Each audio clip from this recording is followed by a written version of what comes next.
Hello, everybody, and welcome to another edition of Where in the World? Where are we going? Jerusalem, Israel. That's right, we're going to Jerusalem today. So, where is it? It is the largest city and the capital of Israel. It's one of the oldest cities in the world.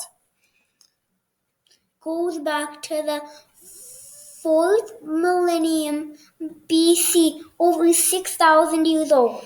That's right, and it's been destroyed twice, besieged 23 times, attacked 52 times, and captured and recaptured 44 times. So, quite the past. Conquered by King David in 1000 BC. That's right. And then King David ruled it, and then his son Solomon the Wise ruled it until 930 BC. And at that point, the 12 tribes of Judah split off from each other, and the kingdom was divided. Now, the first temple that was built by Solomon during his time was destroyed in 586 by the Babylonians, but then they rebuilt it 70 years later. And then what happened? Fell under Roman control, and Herod the Great, he built much of the city. That's right. So by the time that Jesus Christ was born, and he wasn't born in Jerusalem, but it was a province of Rome. And then the second temple was actually destroyed in 70 AD and was never rebuilt. But this wall here, it's called the Wailing Wall, and it's actually one of the walls of the second temple. So in the new era, it's been built up by Christians, Muslims, and Jews as a holy city. And it's actually been fought over by those three groups many, many times. Eventually, it fell under control of the Ottoman Empire, and it remained that way for a long time. But then after the Second World War and the creation of the State of Israel in 1948, it fell under Israeli rule.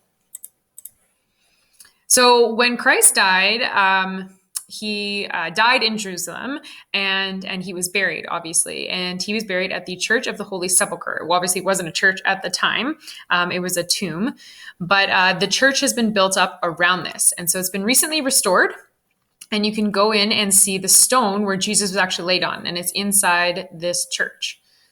And the main denominations share property over parts of the church because it's such a holy place that so many people have access to it. So the Greek Orthodox, the Roman Catholic, and the Armenian Apostolic have like larger sharing rights. And then to a lesser degree, there's also the Coptic Orthodox, the Syriac Orthodox, and the Ethiopian Orthodox that all have access to this building.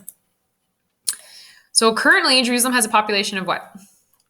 700,000. That's right. And like I said, it's still a major center for three of the world's largest religions, Islam, Christianity, and Judaism. And there's lots of different holy buildings in the city. There's over 1,200 synagogues, 158 churches, and 73 mosques. And so religion is still a very important part of the city. You'll hear the call to prayer for Muslims. At Easter time, there's lots of processions through the streets. And then for Jews, for all the synagogues, there's lots of different places that they can go and celebrate all of their holidays. So around the city, you can visit lots of museums. And one of the major ones is the Yad Vashem, which is the Holocaust Memorial Museum. And they have approximately 110,000 audio, video, and written testimonies by Holocaust survivors. There's lots of churches and synagogues. And in the surrounding area, what's there? Bethlehem. Yeah, Bethlehem is only 10 kilometers south of Jerusalem.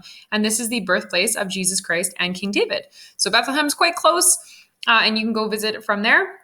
But a lot of the events that occur during Holy Week for Christians and for Jesus, obviously, all take place within Jerusalem.